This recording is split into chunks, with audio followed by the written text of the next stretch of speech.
I'm going to go ahead and discuss the Fick equation in a little bit more detail here. I know we didn't discuss it very much in class at all, but VO2 is determined by your heart rate times your stroke volume, which can also be known as your cardiac output times your AVO2 difference. At rest, your VO2 is going to be about 250 milliliters per minute, and it can reach levels of, as stated down here, 4,560 milliliters per minute. And you get this value by inputting your heart rate, stroke volume, and AVO2 difference at the time. Um, while we can't really see it going on right now in this video, we can do some by hand calculations. I'm just going to talk briefly about that. If you guys have any questions about this, feel free to hit the discussion board or email me about it. But cardiac output at rest is going to be 5 liters per minute, and it can reach up to 20 to 40 liters per minute in depending on your training or your fitness. It's going to increase progressively with increasing workload, and it will level out as shown here on the graph at different points depending on, again, your fitness.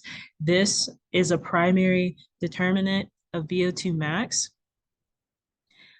Your stroke volume, and maybe this has been discussed in previous classes, is going to be your end diastolic volume minus your end systolic volume. So the amount of blood you have after your ventricles finish filling with blood, minus the amount you have at the end of that contraction. It's going to increase progressively with increasing workloads, but it plateaus at about 40 to 50% of your max VO2. And these higher stroke volumes determine higher cardiac outputs observed following like endurance training. So over time, the more you train, your ventricles are going to be able to pump out blood harder or more strongly, so you have less blood left in your heart, your ventricles, at the end of contraction, and you have more blood going to those tissues needed during that exercise, which is why your stroke volume increases. Your heart rate is going to hang around 70 beats per minute if you're untrained, but it could get as low as less than 30 beats per minute in trained individuals, and that's just due to increased vagus nerve impact on your heart rate. This is going to increase linearly with increasing workload, but your heart rate max is not going to increase at all. You really can't change your max heart rate. You can adjust like how you can adjust your heart rate or sub-max heart rate at different speeds, but definitely not your heart rate max, if that makes sense. We're not going to really go in depth on heart rate recovery, but if you guys have any questions about this, feel free to let me know.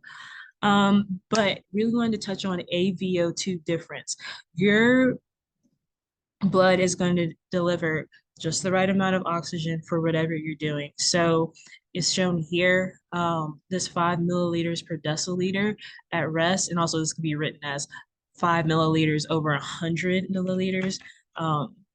Sometimes I find this fairly confusing, but anyways, so at rest, you really don't need a whole lot of oxygen or nutrients to tissues because you're not really doing much. So your body's only going to deliver exactly what you need.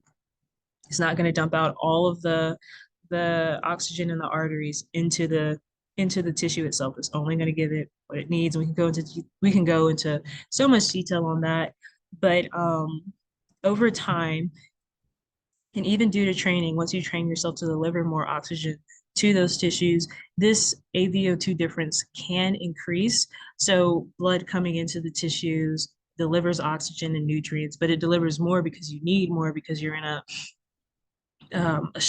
fairly stressful environment. So at the end, once your blood is returning to the heart to receive more oxygenation, back to your heart to go into the lungs. Sorry, guys. You're going to have less oxygen in that blood, giving the tissues 15 milliliters of oxygen per deciliter to work with.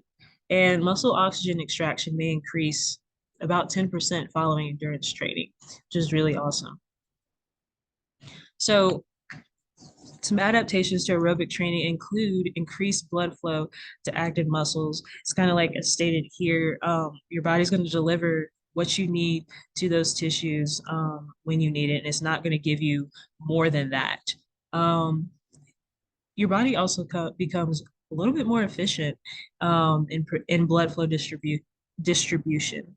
You're also going to increase capillarization, um, which also can increase this AVO2 difference. And your blood volume, your total blood volume can also increase, which favors increased stroke volume and cardiac output. All this is really important because as exercise science majors, our human nutrition, food, and exercise majors, you're going to be able to, you need to be able to break down the Fick principle for your final exam and also for future reference.